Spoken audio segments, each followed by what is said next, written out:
Doon natin rin sa baba, may nagtatabas. Kala namin, sa kanya yung bahay. Dinidengge pala daw kaya nagtatabas siya. Kaya nga yan, nilinis na. Pinalinis ko daw Yung, may ahas nga dyan sa kabilang unit. Saan? Pumasok sa unit. Saan po? Ayun sa kabila. Ahas? Pumasok sa loob ng bahay. Ay! Sa akin nakakatakot! Sa bahay? Pangalawa dyan sa ano. Sa... Tabi niyo sa pangalawa. Ay! Dito? Eh, may tao na yun, di ba ate? Hala. Galing siguro yun dito. Yung mga may patola na sinasabi mo, Oo. yun ang pinasok. Ate, pwede po gamit ng CR? Oo, doon. Hala ka, dito ko na lumiyo sa may mga ahas. Pambira naman to. Maganda yung CR nila. Tapos malusip. Ano ginanda nun? Maganda kaya? Dito lang, pwede ka naman tumaan eh. Dito, Jay, ah.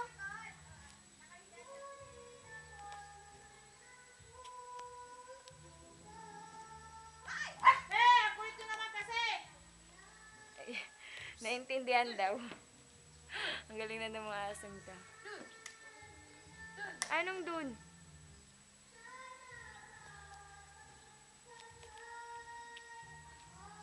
Akala nung mga babae doon, sasawayin namin sila. Eh, tinuturo sa amin ni Pong yung yung bahay ng aso niya. Akala nung matanda, sasawayin namin silang kumanta.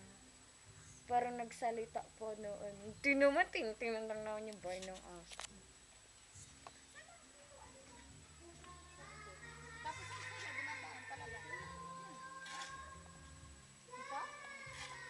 Dito? Ay, may halaman. Sa likod, tapos dumidikit ang sabsa. Bakit? Ayan, may pinto.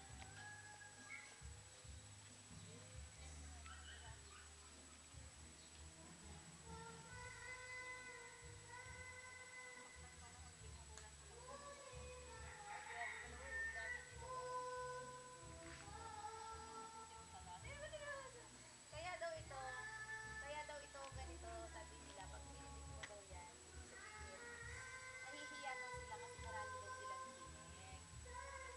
Oo. Kwento to sa ano ba? Sinakwento to sa radyo. Punta ka sa mga sa mga damuhan, sabi nila. Di ba pag nasagin mo na tapos hindi ka raw aaray, aray ko, bigla silang titiklop. Sabihin na nito. Kaya kasi bakit tumitiklop? Kasi nahihiya sila daw nakasakit sila. Kasi nga naman, masakit eh. Dami ng tinik mo. Bata kasi naglalaban. Masakit siya kahit dito may tinik mo.